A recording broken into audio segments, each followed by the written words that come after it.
咩樣啊？你呢個係 very easy 啊！呢度真係俾大家睇下聽下你把風扇有幾嘈，好簡單啊！呢條路好正，真心推薦啊！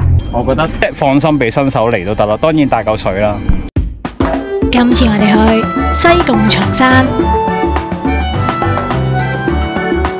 試嘅路線係我哋先會喺西貢戶外訓練營度出發，然後直接上到去長山山頂，再屈翻落去大網仔結束旅程，全程大約3.3公里。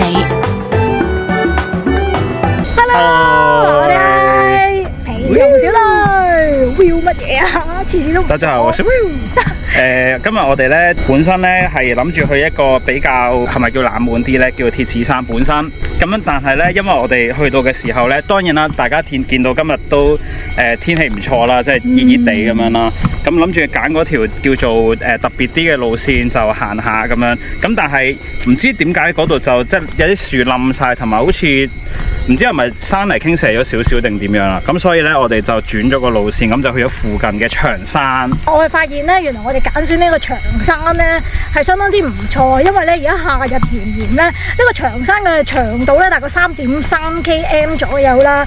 咁但係咧佢啲路咧全部都係好好行，好似郊遊徑咁好行嘅。不過唯獨是咧就好似都略為有啲開揚啦，咁所以可能咧之前曾經有落過雨嘅時候咧，塊地咧都好快啫就可以曬翻乾啊，比較就暴曬少少咯。佢呢度係冇樹蔭嘅，好似一路上嚟都係啊，但係咧就整體咧就好容易行咁樣嘅，算係幾舒服咯。呢條路應該會希望咧就係去到山頂嘅時候咧，嗰條路都係咁闊啦。首先我哋嚟到西貢戶外訓練營，可以搭呢幾架巴士，然後向前行。留意住左邊有一個樓梯，就係我哋嘅上山位。我哋向住北潭涌嘅方向，只需要個半鐘就到啦。咩樣啊？你呢個係？佢話好開心喎，因為1個鐘頭3個字可以去到北潭涌喎。我哋本身咧今日條路線唔係諗住行呢度噶，係啊，我哋就係諗住去嗰個鐵齒啊，鐵齒山。跟住咧點知我唔知係咪我哋早幾個禮拜嗰時咧有嗰啲落過雨定點樣啦，總之有啲樹就冧咗啊，咁成條路我哋行唔到啦。跟住為免就危險咁樣，咁我哋就行咗附近嘅山，咁就揀咗呢個長山啊。咁啱啱大家見到個牌啦，1個鐘頭3個字去到北潭涌。咁你咪好開心啊？而家唔係啊，你寧願行呢一個啊嘛。後邊咧成個滘西洲咁樣。其實會唔會係咧？咁近嘅咩？不過應該唔係，可能係清水灣嗰個高爾夫球場。我哋一路上都係啲石梯級啊，好安全。好易行啊呢啲。好易啊 ，very easy 啊！呢度真係。會唔會成條路都係咁㗎？我覺得會咯。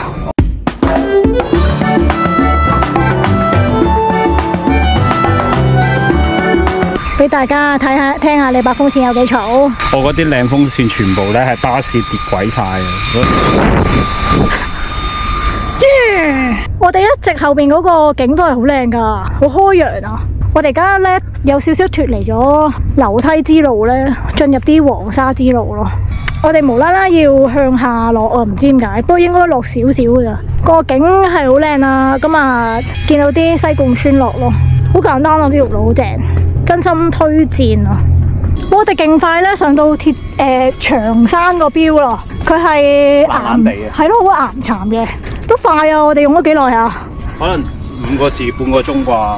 咁啊冇，我諗8個字到咯。佢啊個景就個標景咧就唔開揚嘅，不過咧我哋沿途就靚嘅，啱啱頭先都影到一啲。Facebook 師兄話呢度咧好多蟻嘅，但係依家睇就冇咯，可能佢嚟嗰個季節咁啱盛產啊。可能係啊，但係我哋頭先上嚟嗰時都有啲蟻嘅都。有蟻，但係唔係嗰種澎湃嗰種咯，起碼呢度冇咯。呢個都幾得意，我覺得。我覺得幾好啊！作為今日咁嘅天氣，好 fit 啊。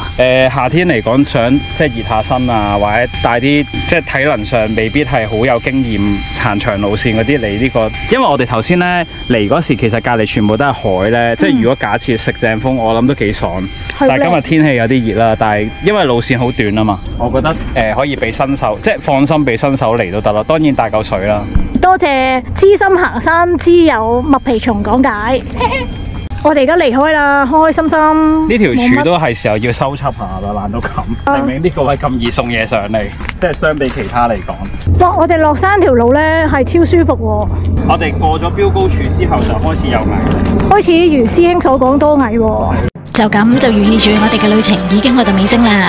總括嚟講，長山呢一個地方既短又簡單，好適合新手嚟親親大自然。佢嘅分支亦都唔算多，最難嘅都係一般嘅黃泥路。如果新手行慣咗石屎路嘅話，都可以過嚟試下噶。